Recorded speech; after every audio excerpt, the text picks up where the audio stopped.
अस्सलाम वालेकुम। आफाक फरूक की नए प्रोग्राम के साथ आपके सामने हूँ। मैं इस वक्त थोड़ा सा मुजमहल हूँ और उदास हूँ कहना चाहिए। मैंने एक बहुत ही शानदार इंटरव्यू किया था अभी कोई 40 मिनट अगो बिफोर, मगर पता नहीं स्ट्रीम यार्ड पे किया। गलती नहीं करता हूँ हमेशा, कोई क्लिक गलत हो गया, लास्ट 10 सेकंड आए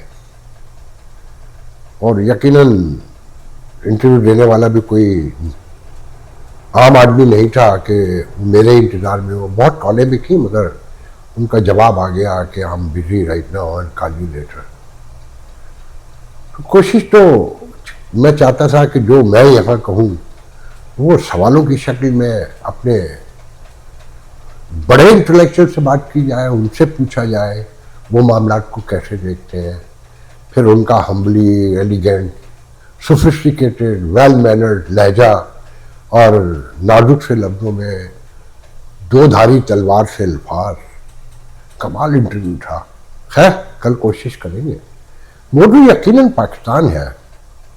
पहला तो यह है कि कल पेशावर में जलसा है बहुत बड़ा और स्पेकुलेशन है कि DGI ISPR ने जो कल बदज़बानी, मैं तो बदज़बानी कहूँगा, पूरी दुनिया कह रही है कि कोई नॉर्मल महज़िब फौज का स्पोक्स पर्सन, अमल तो जो सिविलाइज्ड वर्ल्ड है उसमें फौज का स्पोक्स पर्सन आर्मी जनरल होता ही नहीं है। बहुत मुख्तसरन कभी कभी ब्रीफिंग देते मगर सिविलियन ही होते हैं ज़्यादातर।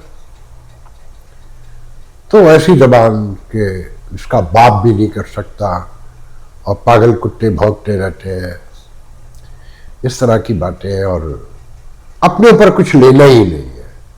तो कल उसका जवाब दिया जाएगा यकीनन। मेरे पास इस हवाले से एक बड़ी खबर है जिस पर बाद में कुछ देर के बाद गुफ्तगू करेंगे। ठीक है, जो इस वक्त सिचुएशन है, मैंने कल भी कहा था कि CDF बनना कोई इंपॉर्टेंट बात नहीं थी अगर मामलात सिविलाइज सोसाइटी के हाथ में हो, प्रिवेल करते हो और डेमोक्रेसी हो, इवन अथॉरिटेरियन कोई सिस्टम भी हो, तो लोग आदी हो चुके होते हैं कि जहाँ इतनी कैदोबंद तो थोड़ी और सही। मगर जिस माशरे में जमहूरी जद्दोजहद हो रही हो, जिसकी एक तारीख हो, जो कभी चैन से बैठा ही ना हो, वहाँ सब कुछ बड़ा अजीब सा है। लेकिन मेरा कहना यह है कि हमेशा से है दुनिया, खासकर जब से प्रेस ईजाद हुआ, मीडिया आया, कि आज की कौमों का, माशरों का, मुल्कों का परसेप्शन मीडिया बनाता है। आपका मीडिया प्रोसीज है जो प्रोफेशनल मीडिया है, तो परसेप्शन कौन बना रहा है? सोशल मीडिया, हमसे लोग। और उसमें नॉन प्रोफेशनल भी बेतहाशा है, मेच्योरिटी लेवल का भी फर्क है। हम भी कोई बहुत मेच्योर नहीं है मगर एक मरहले से गुजरे हैं तो बहुत सी बातें समझ में आ जाती हैं। कुछ सीनियर्स हैं जो डांट डपट भी कर देते हैं, जो कह देते हैं कि ये जुमला तुम्हें नहीं कहना चाहिए था, ये बात कहने की नहीं थी। अभी हालात ये है कि जो नगमे चल रहे हैं कि सवाल भी होगा, जवाब भी दोगे, और ईमान मजारी भी कि आज हो सकता है मैं गिरफ्तार हो जाऊं, ये हमेशा से यही करते आए हैं। ये जबानबंदी कितनी भी कर ले, ये रोक नहीं सकते, ये जाली अदालतें लगाकर निज़ाम को नहीं चला सकते। फिर सिंधियों ने अपनी पुरानी वीडियो डाल दी जो नई लगती है कि अक़वाम मुत्तहिदा जेनेवा में वो मुतालबा कर रहे हैं कि हमें पंजाबी इस्टेब्लिशमेंट से बचाया जाए, हमारे लोग मारे जा रहे हैं, रेफरेंडम कराया जाए इस अननेचुरल रियासत से और हम अलग होना चाहते हैं। फिर इंडिया लगा हुआ हो, फिर तहरीक इंसाफ के दर्जनों सैकड़ों के हिसाब से वीडियो आ रहे हों, DGI ISPR से लेकर army chief, field marshal, CDF के, क्या क्या कहूँ मैं बताऊँ। तो क्या बन रहा है? लाख आपकी बजाय दुनिया में बैजा हो और आपकी सिफारतकारी कैसी है वो सारी दुनिया को पता है। मैं उस पर भी अभी बताऊँगा थोड़ा सा मुख्तसरन। तो जो परसेप्शन बन रहा है वो बहुत खौफनाक है।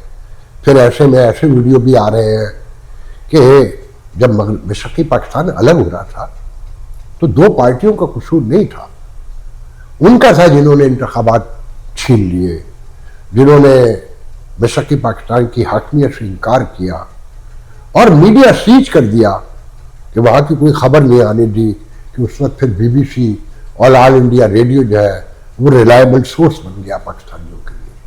तो सब कुछ हाथ से निकल गया। अब ऐसे में मीडिया भी सीज है, आपको सही बात तो नहीं समझ में आ सकती।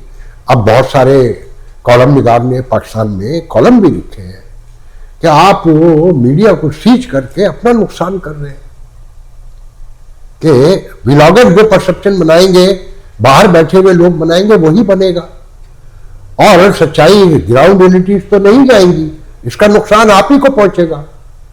अगर वो इतने समझदार होते तो यहां तक मुल्क पहुंचता कि अगर एक शफाफ इलेक्शन हो जाए और इक़्तिदार आला उनको दे दिया जाए जिनको अवाम चाहते हैं, वो गलत सही गलत होंगे तो 5 साल के बाद नया फैसला आ जाएगा जो पूरी दुनिया में आता है।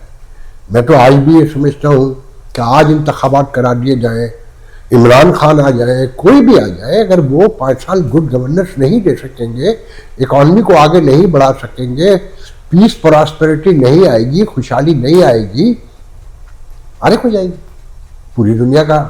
जैसे KPK में हमेशा से चेंज हो जाता है ना, या बाकी सूबों में भी होता रहा है, और नेशनल वोट अगर कभी थोड़ा सा भी फेयर हुआ है तो रिजल्ट वो नहीं आता जो हम समझ रहे होते हैं। अक्सर अंदाजे गलत होते हैं। एक बार फिर हो जाने दें, इससे इनका नुकसान कैसे होता है मुझे नहीं समझ आती। कि अगर पीस आएगा, प्रॉस्पेरिटी आएगी और डेमोक्रेसी होगी, सेटलमेंट होगी सोसाइटी में, तरक्की खुशहाली होगी ना, इनका बजट भी बढ़ेगा, इनकी फैसिलिटीज भी बढ़ेंगी। अगर पास पड़ोस में ताल्लुकात बेहतर होंगे, दुश्मनियां लड़ाइयाँ कम होंगी, तो शहादतें भी कम होंगी, जो हजारों की तादाद से जख्मी है वो भी ना होने के बराबर होंगे, जिनमें से जाने कितने माजूर हो जाएंगे पूरी उम्र और घर में पड़े रहेंगे। अभी तो हो सकता है पूछते हो, सारी उम्र कोई पूछता है? कि इंसान की मेमोरी बड़ी कमजोर है। कि मुझे कोई सुना रहा था कि MKM के बजाय तो शुदा के कब्रिस्तान भरे हुए हैं, दिन भी मनाया जाता है कि सुजानी टाउन में कोई नौजवान लड़का आज से 10, 12, 14 साल पहले मारा गया, जो बड़ा एक्टिव था MKM में। उसके बच्चों को शुरू में तो पूछा, अब कोई कहीं मोची की दुकान पे काम करता है, कोई किसी मोटरसाइकिल की दुकान पे, और कोई माँ भीख मांगती है, कोई पूछने वाला नहीं, कोई भी पूछने वाला नहीं है। और ये पूरी दुनिया से चंदे भी करते हैं शोधा के नाम पर, मगर शोधा को मिलता भी नहीं है। तो इंसान ऐसे ही होते हैं। ये एक मुनज़्ज़म इदारा बताया जाता है, हो सकता है बहुत बड़े पैमाने पे करते हो कि शोधा फाउंडेशन से लेकर ये जो 180 कारोबार है उन्हीं के नाम पे किए जाते हैं, मगर ये सिलसिला रुक सकता है। मतलब जितने लोग अभी तक मारे जा चुके हैं 20 साल में, या मुसलसल अब मारे जा रहे हैं, ये तो बाकायदा जंगों में भी नहीं मारे जाते। तो क्या हम इसी तरह लोग मरवाते रहेंगे? क्या इसी तरह तकसीम दर तकसीम, और लाख जरूरत से ही दुनिया की बड़ा स्ट्रेटेजिक पॉइंट है हमारा जोग्राफिया, हमारी बड़ी जरूरत होगी, बड़े मदनियात होंगे। मदनियात होने, मिनरल होने से क्या फायदा है कौम को? मगर जब एक रियासत जिसमें कोई गुड गवर्नेंस ना हो, महंगाई हो, पीस प्रॉस्पेरिटी का दूर दूर तक पता ना हो, मैशियत बिल्कुल बैठ गई हो, तकसीम हो, सियासी समाजी हर तरह की तासुब हो, फिर मजहबी फिरके हो, हर तरह का मतलब, और एक खौफ हो, दहशत हो, वो रियासत आपके ख्याल में दुनिया के बचाने से बच सकती है? तो जो मैं खबर थी वो आप सुना देता हूँ। आपने सुना होगा कि धमकियां दी जा रही है कि खैबर पख्तूनख्वा में गवर्नर राज ले आएंगे। मेरी तरह यह है कि ये क्या गवर्नर राज लाएंगे, वो खुद तैयार बैठे हैं PTI वाले, तहरीक इंसाफ वाले, कि ये हुकूमत फारिग कर दी जाए तहरीक इंसाफ की, कोई बहाना बना के इन पे इल्ज़ाम रखे, इसे फारिग कर दिया जाए, क्योंकि ना वो ऑपरेशन करना चाहते हैं, ना वो दहशतगर्दी के खिलाफ कोई काम कर रहे हैं, और ना उनके अवाम चाहते हैं।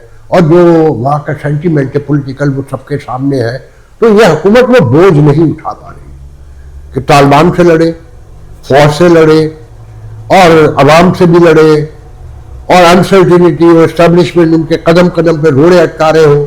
तो वो चाहते हैं कि यह हुकूमत खत्म हो जाए किसी सूरत से, गवर्नर राज लगा के हो या किसी और बहाने से हो, तो उनकी जान छूट जाए।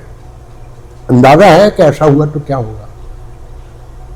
केपीके में जो खदशात इंटरनेशनली बयान किए जाते हैं कि तालिबान प्रिवेल करेंगे, आबादी जो पहले ही अफगान रिश्तेदार है, डिविडेंड लाइन से लेकर जो अफगानिस्तान के इशूज है, और जो इस पर फौज की तकसीम है, जो दबाव है, उसमें अंदाजा है फिर बलूचिस्तान में जो कुछ हो रहा है, सिंध में शुरू हो चुका है, जो मैं रोज बता रहा हूँ आपको, वो कि बड़े पैमाने पर नहीं है, अभी उससे कोई बॉर्डर नहीं कर रहा, और सिंधी मुसलमानों की बड़ी आबादी पाकिस्तान से अलग भी नहीं होना चाहती, ये भी सच है। मगर ये मामला क्या ऐसे ही चलते रहेंगे? नहीं। अब दूसरी तरफ सूरत हाल क्या है कि ओवरसीज डायस्पोरा को कंट्रोल रखने के लिए आपने ये तो सुना होगा कि कांग्रेस में 44-47 कांग्रेसमैनों का लेटर गया है पाबंदियां लगाने के लिए, वहां के ह्यूमन राइट्स की वायलेशन के हवाले से। ठीक है, एडमिनिस्ट्रेशन के फैसले अलग होते हैं, पेंटागन कुछ चाहता है, व्हाइट हाउस कुछ चाहता होगा, मगर कांग्रेस एक अहम तरीन सुतून है पार्लियामेंट का। उसी की वजह से पेंटागन है, उसी की वजह से व्हाइट हाउस है, उसी की वजह से स्टेट डिपार्टमेंट है, उसी की वजह से थिंक टैंक्स है, सब कुछ उसी की वजह से है ना। तो कहीं चीजें जमा हो रही है। मगर हमारी डिप्लोमेसी क्या है, इसमें कहना जी हमारी कामयाब डिप्लोमेसी है। कल DGI ने भी कहा, ISPR ने भी कहा कि हम हर तरफ दुनिया हमारे साथ है। वो तो अपनी जरूरतों के तहत है।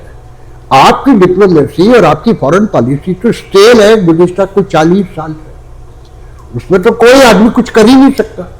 आपका एम्बेसडर तो एक फ्लाइट से उतरता है, किसी एक जाली तंजीम के प्लेटफॉर्म पे चला जाता है, दूसरी के चला जाता है, उन्हें कंट्रोल करने के लिए आपने कि जी कहीं मुत्तहद ना हो जाए, यहां से बड़े पैमाने पर आवाज ना उठ जाए। तो आपको सुन के हंसी आएगी कि अपना में जो सबसे बड़ी अमेरिका में तंजीम है पाकिस्तानियों की, अमेरिका से बाहर भी बहुत सी वाले प्रोफेशनल है, मगर सबसे बड़ी तंजीम है कि अगले जो मौजूद प्रेसिडेंट है उन पर भी इल्जाम है कि वो एस्टेब्लिशमेंट नवाज है, और जो आने वाले प्रेसिडेंट है वो रावलपिंडी मेडिकल कॉलेज के पढ़े हुए हैं, वो तो साफ उनके बारे में कहा जाता है वो कि PTI का बड़ा वोट पड़ा है उनको। अब PTI की सियासी बसीरत तो ये आप लोग नोट करें। फिर जो 2027 के प्रेसिडेंट जीते वो भी एस्टेब्लिशमेंट के बताए जाते हैं, तो उस पर तो मुकम्मल कंट्रोल है। अब सूरत हाल ये है कि जो प्रोग्रेसिव से लोग अपने आप को कहते हैं, मैं तो दवाई नहीं दूंगा, हम पाकिस्तानियों के बारे में कोई यकीन से नहीं कह सकता, बजाय PTI के लोग हैं, बड़े सपोर्टर हैं, मगर कभी कभी अजीब बातें नजर आती है। एक यूनाइटेड अपना के नाम से ग्रुप है जो व्हाट्सएप पे बड़ा एक्टिव है। लड़ाई ऐसे तक बढ़ गई है कि जो आने वाले प्रेसिडेंट हैं, जो मौजूद प्रेसिडेंट हैं, जो 2027 के प्रेसिडेंट हैं, बड़े सीनियर किस्म के मेंबर डायरेक्टर जो है ना वो ग्रुप छोड़ के चले गए और नया ग्रुप बना लिया अपना के, एक नया अपना के नाम से शायद, और बहुत बड़े पैमाने पर लोग अलग हो गए। जब मैंने दूसरी साइड की स्टोरी लेने की कोशिश की तो उन्होंने कहा कि जी उस ग्रुप को लीड करते हैं यूनाइटेड अपना को, उसके जो सरबराह है डॉक्टर मकसूद मेरे बहुत अच्छे दोस्त हैं, मेरे बड़े करम फरमा है और मेरा बड़ा गहरा ताल्लुक है उनसे। अक्सर हमारे दरमियान चैट होती है, टेलीफोनिक कन्वर्सेशन है। तो कि जी वो बड़े लंबे लंबे भाषण देते हैं, वो कहते हैं कि जी मैं बताऊंगा अभी अपना कैसी चलेगी, और आर्गूमेंट वगैरह सच क्या ये तो मुझे नहीं पता। तो वो अलग हो गए। अच्छा, फिर हालात ये है कि तकसीम देखे, मैं 99.9% गारंटी से ये बात कह रहा हूँ, मैं ग्रुपों में मेरे पास कोई 300 के करीब ग्रुप होंगे, आप सुन के हैरान होंगे, पाकिस्तान के, यूरोप के, ऑस्ट्रेलिया, कनाडा, अमेरिका के। मगर मैं अपने वीलॉग डालने के अलावा कभी कहीं कमेंट नहीं करता, किसी को जवाब नहीं देता, चाहे कितनी मेरे बारे में कोई बात लिखी जाए। तो मेरे बड़े अच्छे बज़ाहिर दोस्त डॉक्टर शाहिद लतीफ़ अंकलॉजिस्ट है, कैंसर स्पेशलिस्ट कैलिफोर्निया में, एक ग्रुप है उनका अपना, हाइड पार्क के नाम से। तो मैं भी उसमें था। तो परसों मैंने नोट किया कि वो खामोशी से उन्होंने मुझे अलग कर दिया, क्योंकि वो इस्टेब्लिशमेंट को और अपना की इस्टेब्लिशमेंट को, पाकिस्तान की इस्टेब्लिशमेंट को, नवाज शरीफ सबको सपोर्ट करते हैं और तहरीक इंसाफ के बदतरीन मुखालिफ है, नजरियाती मुखालिफ, और आखिरी हद तक चले जाते हैं। उन्होंने मुझे रिमूव कर लिया, क्योंकि मैं इस्टेब्लिशमेंट के हवाले से बातें करता हूँ, जैसे अभी की है। मैं पाकिस्तान की डेमोक्रेसी के हवाले से मेरा एक अपना थॉट प्रोसेस है। इसे क्या कहेंगे आप कि हमने यहां पर भी सीखा कुछ नहीं। तो बजाय, और तहरीक इंसाफ कांग्रेस में एक्टिव है, एम्बेसडर जो है वो जाली तंजीमों में एक्टिव है या अपना की हद तक एक्टिव है, और कोई जगह नहीं छोड़ते वो, जहां छोटे से छोटा स्टेज हो मगर पैसे वाले होने चाहिए। मैंने पिछले प्रोग्राम में भी बताया था कि गरीबों के लिए कौन से जगह है उनकी जो जाली तंजीम है, पैसे वालों की या बाअसर लोग जहां पर है। कल ह्यूस्टन में एक कल्चरल फेस्टिवल है, उसमें भी आ रहे हैं, मतलब इसमें भी कहीं जहाज नहीं होंगे कहीं, और यहां से निकलेंगे तो कहीं और चले जाएंगे। और वो एक्टिव है तहरीक इंसाफ कांग्रेस में, जहां आपका रिकॉर्ड बन रहा है ह्यूमन राइट्स की वायलेशन का, कि जब जहां जरूरतें पूरी हो जाएंगी और मूड चेंज होगा तो वो सब आपके सामने उठाकर रख दिया जाएगा। ऐसे में मुल्क कहां खड़ा है, इसके आने वाले दिन क्या है, इस पर मैं सिर्फ इतना बता देता हूं कि मेरे एक बुजुर्ग आज पाकिस्तान से कह रहे थे, क्यों अपनी जान से खेलते हो, पाकिस्तान अब तुम नहीं आ सकोगे। यहां करप्शन का दुकानदार से लेकर आखिरी सीट तक मुकाबला है, यहां कोई हुकूमत नहीं है अब, और किसी को कोई फर्क नहीं पड़ता। मुख्तसरन बता के जा रहा हूं, उन्होंने बताया कि जी सिंध में गरीबों को सोलर देने का ऐलान हुआ, कोई 8-9 अरब रुपए का, उसकी करप्शन पकड़ी गई है, एहतसाब आ गया, फिर अब एंटी करप्शन को दिया जा रहा है, अदालत भी इन्वॉल्व हो गई। एंटी करप्शन को देने का मतलब ये क्लीन चिट मिल जाएगी, और एक डायरेक्टर भी मुअत्तल हो गया। तो उन्हें बता रहे थे कि एक ठेकेदार को 90 करोड़ रुपए का ठेका मिला है। तो वो बताता है कि जी 6 करोड़ एक चीफ मिनिस्टर को, एक नासिर शाह को, और अभी 15 करोड़ और देने हैं, मतलब 30-35 करोड़ टोटल खर्च होंगे, बाकी सब साफ हो जाएगा। कहने का कोई पूछने वाला नहीं है। और कितनों को मिलेगा, नीचे आके भी जो 30-35 करोड़ खर्च होने, उसके बारे में भी कोई गारंटी नहीं कर सकता। तो इन हालात में मैं बहुत सी बातें इसलिए नहीं कर रहा कि कल वो सवालों की शक्ल में मैंने रखे हुए कि कल आपको इंशाल्लाह एक इंटरव्यू दिखाऊंगा। दुआ कीजिए कि पेशावर का जलसा पुरअमन हो, और कोई बड़ा आखिरी बात के तौर पे मोहसिन नकवी वज़ीर दाखिला पाकिस्तान से इंग्लैंड पहुंचे। बजाय ये कि वहां कोई गिरोह पकड़ा गया था पाकिस्तानी, मुझे तो उसका नाम भी याद नहीं है, उन्हें बरतानिया पाकिस्तान भेजना चाहता है, उनकी सिटीजनशिप खत्म करके, क्रिमिनल गिरोह है। और पाकिस्तान ने पहले तो इनकार किया था, मगर अब उसके बदले कहा जा रहा है स्वाप होगा, एक्स्ट्राडाइट करेंगे राजा अदील राजा को, शहजाद अकबर को, और एक दो और हरबियार मरी को, BLA तहरीक के जो लीडर हैं जिनका मैंने कल भी जिक्र किया था। मैं नहीं समझता कि बरतानिया, अमेरिका अपने यहाँ सियासी पनाह दिए हुए लोगों को इस तरह किसी भी स्वाप की शक्ल में डिपोर्ट कर सकते हैं। कोई और कंसेशन मिल जाए तो अलग बात है। ये हमारे हुक्मरानों के यूरोप अमेरिका की जो विजिट है वो दहशतगर्दी, क्राइम के बैकग्राउंड में होती है। और वो जो शहजाद अकबर है, राजा अदील अकबर, राजा अदील है, मैं उनसे बिल्कुल भी एग्री नहीं करता, मगर बोलने का हक सबको है। जब आप सीज कर देंगे, जो आपके अपने लोग कह रहे हैं, जो मराठी याफ्ता लोग हैं, वो कह रहे हैं कि अगर आप हमें नहीं बोलने देंगे तो फिर बाहर बैठे लोग जो गुमराही फैलाएंगे उसके नतीजे भी आप ही भुगतेंगे। तो ये जहन के हर खाने में रखें। मेरा यकीन कामिल है कि बरतानिया जैसा मुल्क, जहां पूरी दुनिया के लोग आकर जाए पना तलाश करते हैं अपने जालिम जाबिर हुक्मरानों के खिलाफ, अगर उसने ऐसी कोई रिवायत कायम की तो फिर दुनिया में कोई जगह नहीं बचेगी हम जैसों के लिए। आज के लिए इजाज़त दीजिए, इंशाल्लाह कल रुकेगी। अल्लाह।